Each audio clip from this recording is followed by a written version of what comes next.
Ontem, o ministro do Supremo Tribunal Federal, Alexandre de Moraes, abriu um inquérito contra Eduardo Bolsonaro.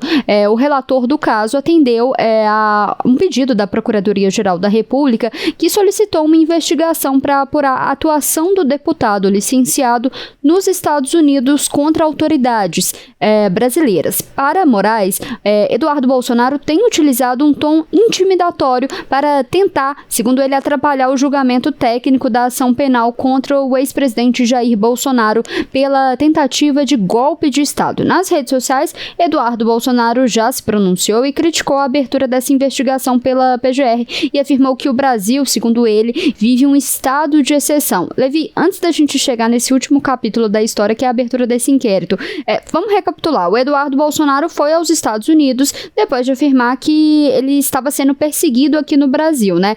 Vamos colocar até um trecho desse vídeo que ele fez nessa época. Irei abraçar esse sacrifício com entusiasmo. Focarei 100% do meu tempo nessa única causa: fazer justiça. Criar um ambiente para anistiar os reféns de 8 de janeiro e demais perseguidos que fizeram parte do governo Bolsonaro, que estão pagando o preço da crueldade de um psicopata que sonha em prender Jair Bolsonaro e, imagina ele, que assim vai exterminar o maior movimento popular que a minha geração já testemunhou, o liderado pelo nosso eterno presidente Jair Messias Bolsonaro. Coloque-se no lugar do Alexandre de Moraes. Todo mundo sabe que ele se sustenta na base da ameaça. Todo mundo vê e percebe que ele só se sustenta no poder graças a ameaças, à repressão, ao chicote. Quando esse tipo de pessoa cai, ele não perde só o poder. Ele perde a vida inteira dele.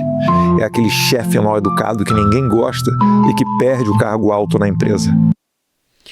Levi, nesse vídeo a gente até colocou um trecho do que o Eduardo Bolsonaro postou ontem, né, nas suas redes sociais, do que ele tem dito ali para se defender do Alexandre de Moraes. Mas eu quero saber, eu quero que você explique pra gente do que o Eduardo Bolsonaro tem sido acusado. São 3 crimes, né, entre ele a abolição violenta do Estado Democrático de Direito, né? Ele, nesse inquérito aí, foi um pedido da Procuradoria-Geral da República, né, e aceito muito prontamente pelo STF. Ele é acusado de coação no curso do processo, que seriam tentativas ali de ameaçar e de intimidar o juiz do caso, no caso, o ministro Alexandre de Moraes, né, tentativas de ameaçar para eventualmente alterar o resultado do processo, também obstrução de investigação de infração penal que envolva organização criminosa, que é quando alguém tenta dificultar ou impedir investigações sobre crimes que teriam sido cometidos por essa organização, e também abolição violenta do Estado Democrático de Direito. É um crime em que o ex-presidente Jair Bolsonaro também é acusado, assim como todos os outros réus do inquérito da suposta trama golpista, né?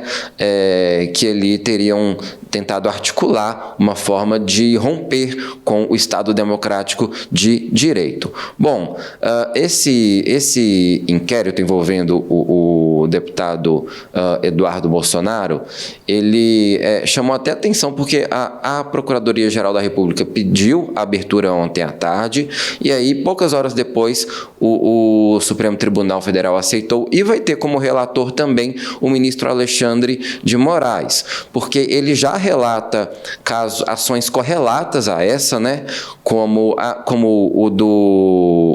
da suposta tentativa de golpe de Estado depois das eleições de 2022, então a lógica é que ele também fique com esse processo. Agora, isso já é alvo de alguns questionamentos ali por parte da oposição, porque, em tese, ele seria uma vítima dessas ações de Eduardo Bolsonaro, né, como aponta a Procuradoria-Geral da República. Então, seria aquele questionamento: olha, a pessoa que seria a vítima do suposto crime é a mesma que vai julgar? E aí, algumas já se fala aqui em Brasília, até entre alguns aliados aí do ministro Alexandre de Moraes, de que o ideal, até do ponto de vista político, seria um outro ministro relatar esse caso. Mas, ao que tudo indica, vai continuar mesmo com o ministro Alexandre de Moraes, até sob o argumento de que o afetado, na verdade, não seria ele pessoalmente, mas sim todo o Supremo Tribunal Federal e o sistema jurídico brasileiro. Seria um ataque não necessariamente à pessoa de Alexandre de Moraes, mas à instituição do Poder Judiciário e do Supremo Tribunal Federal. Muito provavelmente a defesa, do Eduardo Bolsonaro vai usar justamente desse argumento também para poder ali pedir nulidade ou questionar esse processo, justamente por esse motivo que o Levi falou do ministro Alexandre de Moraes, ele ser parte ali envolvida. É o mesmo argumento do que aconteceu ali no julgamento do suposto ali golpe de Estado também, porque muitos ali dos envolvidos, eles usaram esse argumento, além de ser julgado ali ou pela primeira turma do plenário, eles usaram o argumento que o Alexandre de Moraes não poderia participar desse julgamento justamente por ser envolvido, mas também tinha um entendimento de que não era só o Alexandre de Moraes sendo ali envolvido na questão ali do golpe de Estado, ele foi até ameaçado, tinha uma trama ali de matar ele, mas todo o Supremo também. Vamos ver como que isso vai acontecer. A gente viu ali, tem uma tendência de que todos esses questionamentos sobre o papel, se pode ou não ser o Alexandre de Moraes, serem descartados, que foi o que aconteceu ali no julgamento do golpe de Estado. E eu aproveito aqui, tô vendo aqui o nosso chat, perguntando se você aprova ou não a postura do ministro do Alexandre de Moraes nesse caso ali do Eduardo Bolsonaro. Até então, tá bem empatado, até tá dividida as opiniões. 43% acredita que sim, que o Alexandre de Moraes está defendendo a democracia, que ele pode sim participar desse processo, e 59% acredita que ele passa dos limites do STF. A gente está com bastante comentário aqui na nossa live, discordando, algumas pessoas concordando, outras discordando. Até convido você a participar, deixa aqui o seu ponto de vista pra gente. Mas, Levi, tudo isso começou também quando o secretário de Estado dos Estados Unidos, o Marco Rubio, afirmou na última semana que há uma grande possibilidade do ministro Alexandre de Moraes, do Supremo Tribunal Federal, ser alvo ali de sanção por parte do governo do Donald Trump. A declaração ali ocorreu durante um depoimento de Rubio à Comissão de Relações Exteriores na Câmara dos Representantes americana ali na audiência.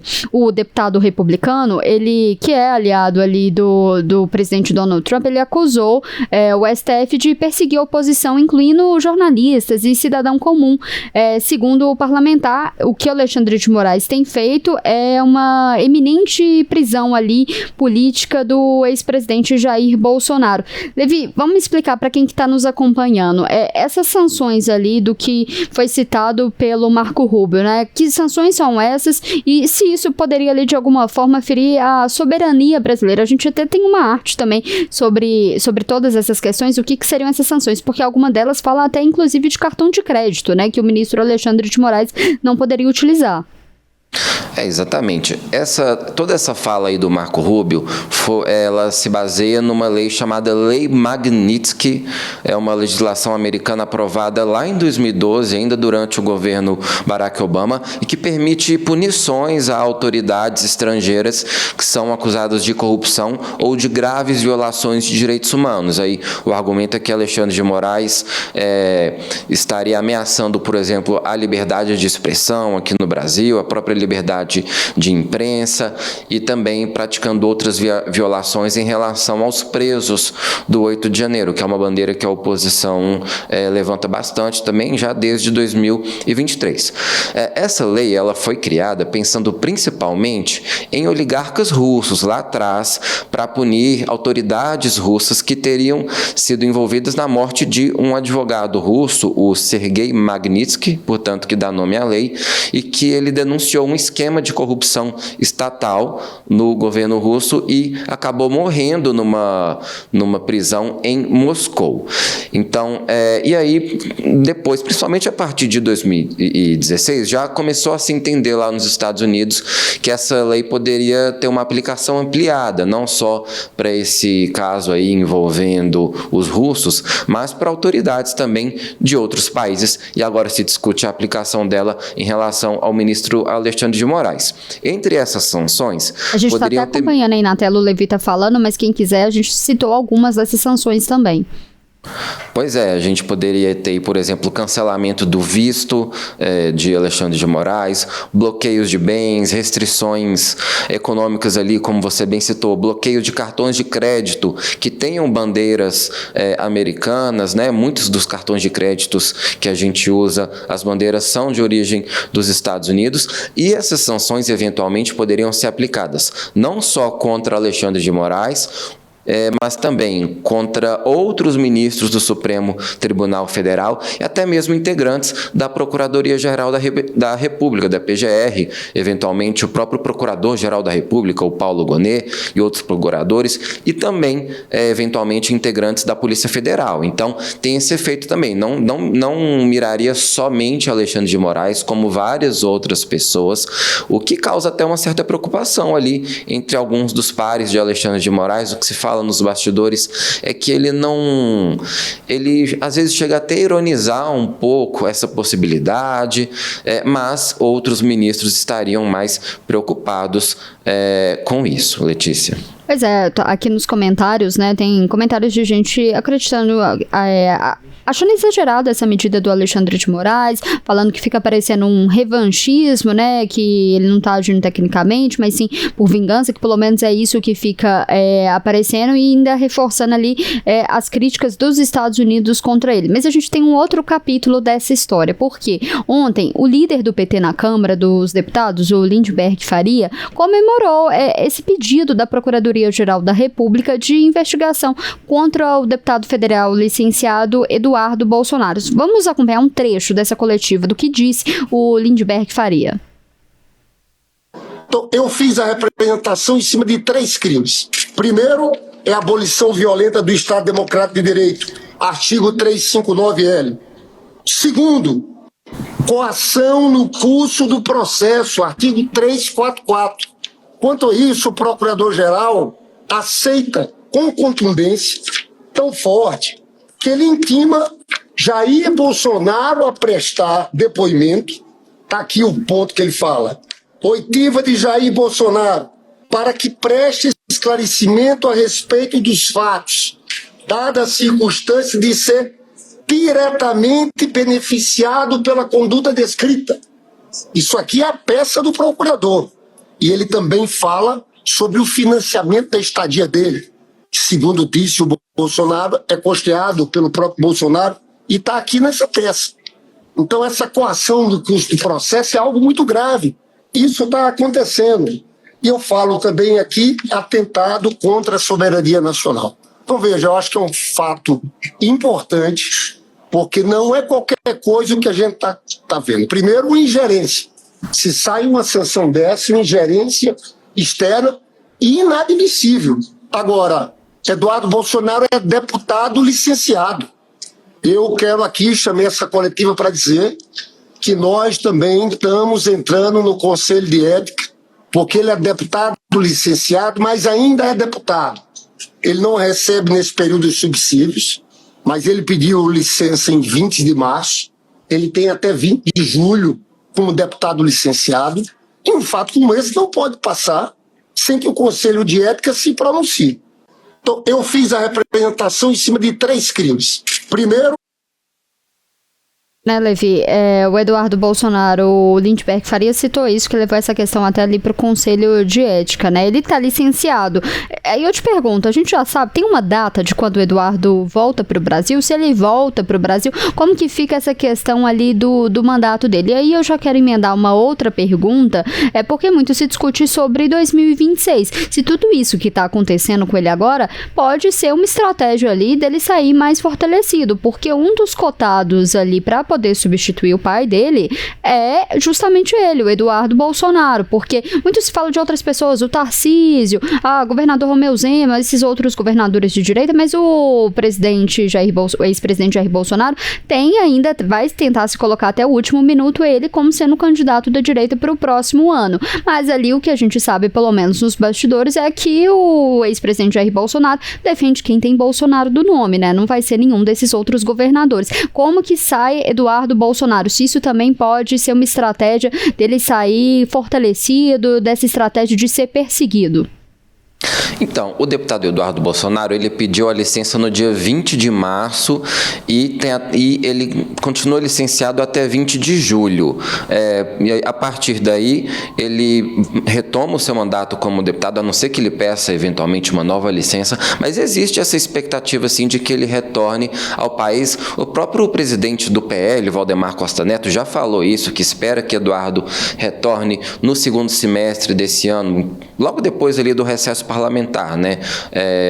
Nesse período aí que ele vai retomar o mandato. A gente ainda vai estar no recesso de meio de ano e aí, possivelmente, a partir do comecinho ali de agosto, ele deve retomar os trabalhos na Câmara dos Deputados.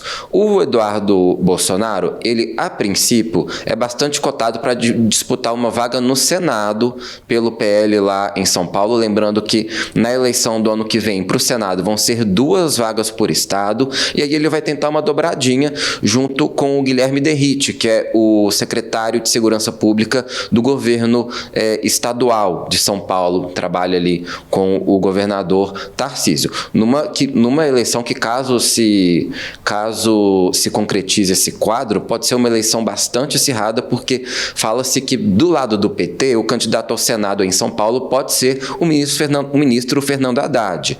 E aí é considerado um candidato forte aí da esquerda numa disputa que pode até ganhar uma certa dimensão nacional, já que são personagens com dimensões nacionais, né? Mas também se fala nessa possibilidade de Eduardo Bolsonaro eventualmente disputar até mesmo o Palácio do Planalto. Ele não é tido exatamente como a primeira opção ali do campo bolsonarista, né? Muitas lideranças são a favor do governador Tarcísio de Freitas, mas o Tarcísio já disse que só sai candidato para o Palácio do Planalto caso haja uma sinalização clara de Bolsonaro, de que Bolsonaro vai apoiar Tarcísio contra Lula ou um candidato apoiado por Lula em 2026. Isso tem que acontecer até abril, que é o prazo que Tarcísio teria para deixar o governo de São Paulo para poder disputar as eleições de 2026. Caso isso não aconteça, Tarcísio vai mesmo concorrer à reeleição no governo paulista,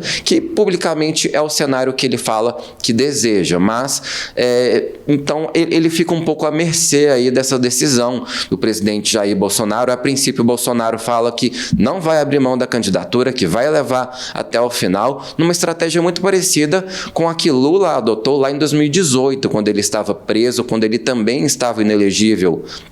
Assim como o Bolsonaro está agora, ele levou a candidatura dele até as últimas consequências e ali já durante o processo eleitoral indicou o Fernando Haddad como candidato dele. Muitos acreditam aqui em Brasília que isso pode acontecer em 2026, que Bolsonaro pode seguir essa estratégia que Lula seguiu lá atrás e que na hora H ele indicaria um candidato possivelmente da própria família Bolsonaro. Alguns falam de Michele Bolsonaro, outros de Eduardo Bolsonaro, já que Eduardo ele é considerado por muita gente o herdeiro natural político de Jair Bolsonaro, apesar de também ter os irmãos dele, né, o senador Flávio Bolsonaro, o vereador Carlos Bolsonaro, mas Eduardo Bolsonaro é tido ali como um político mais hábil e um pouco mais carismático também do que os irmãos dele. Então existe esse cenário aí colocado na mesa e caso aconteçam de fato essas sanções